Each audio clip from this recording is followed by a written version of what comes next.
Bonjour à tous. Aujourd'hui, nous allons voir les enjeux de la préparation financière dans l'achat immobilier. Nous allons voir un aspect crucial du processus d'achat immobilier, la préparation financière. Lorsqu'il s'agit de réaliser un investissement aussi important que l'achat d'une propriété, il est impératif de bien comprendre les enjeux financiers. Aujourd'hui, je vais aborder deux aspects essentiels de cette préparation. L'évaluation de la capacité financière et la pré-approbation hypothécaire. Le premier enjeu que je voudrais aborder est l'évaluation de la capacité financière. C'est une étape fondamentale qui consiste à analyser nos revenus, nos dettes et notre mise de fonds disponible. Pourquoi est-ce si important? Parce que cette évaluation nous donne une image claire de ce que nous pouvons réellement nous permettre d'acheter. Évaluer vos revenus mensuels ou annuels, cela inclut tous les types de revenus tels que les salaires, les revenus locatifs, les revenus d'entreprise, les pensions alimentaires, etc. Assurez-vous de prendre en compte les revenus réguliers et stables. Listez toutes vos dépenses mensuelles et vos dettes actuelles, y compris les prêts personnels, les cartes de crédit, les paiements de voiture, etc. Cela vous permettra de déterminer combien il vous reste chaque mois après avoir couvert vos obligations financières actuelles. La mise de fonds est l'argent que vous utilisez comme acompte sur la propriété.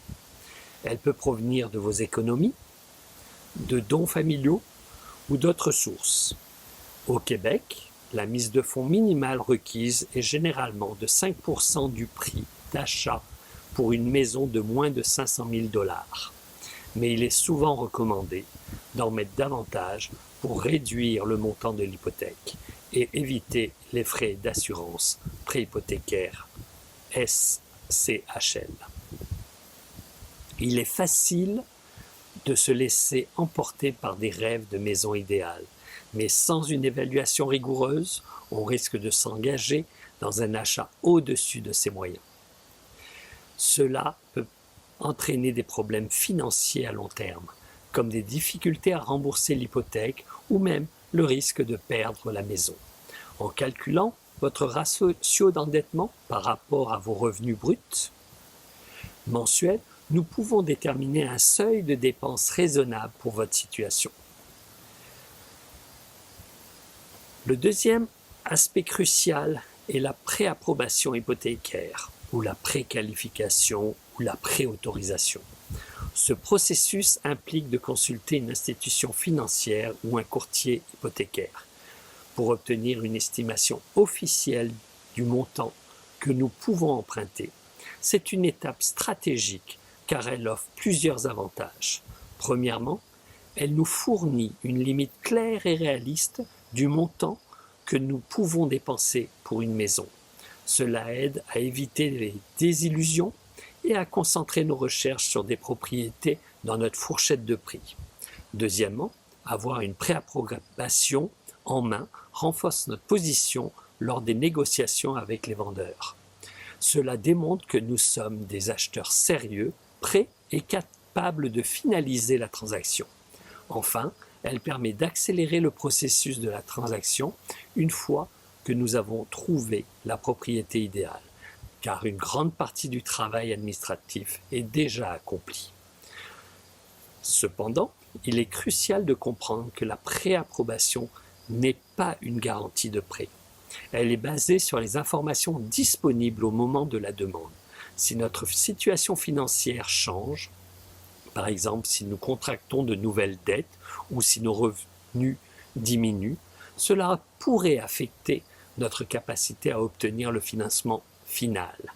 La préapprobation est généralement valable pour une période de 60 à 120 jours, après quoi il faudra peut-être la renouveler si vous n'avez pas encore trouvé la propriété. En conclusion, La préparation financière est un pilier fondamental de tout projet d'achat immobilier. L'évaluation de la capacité financière nous permet de comprendre nos limites et de prendre des décisions éclairées, tandis que la préapprobation hypothécaire nous donne un avantage concurrentiel et clarifie nos capacités d'achat. En prenant le temps de bien se préparer, nous pouvons aborder le marché immobilier avec confiance et sérénité, évitant ainsi des erreurs coûteuses et des stress inutiles. Voilà en résumé ce qu'il faut retenir. J'espère que ces informations vous aideront à mieux comprendre l'importance de la préparation financière dans l'achat immobilier. Si vous avez des questions, je serai ravi d'y répondre. Merci.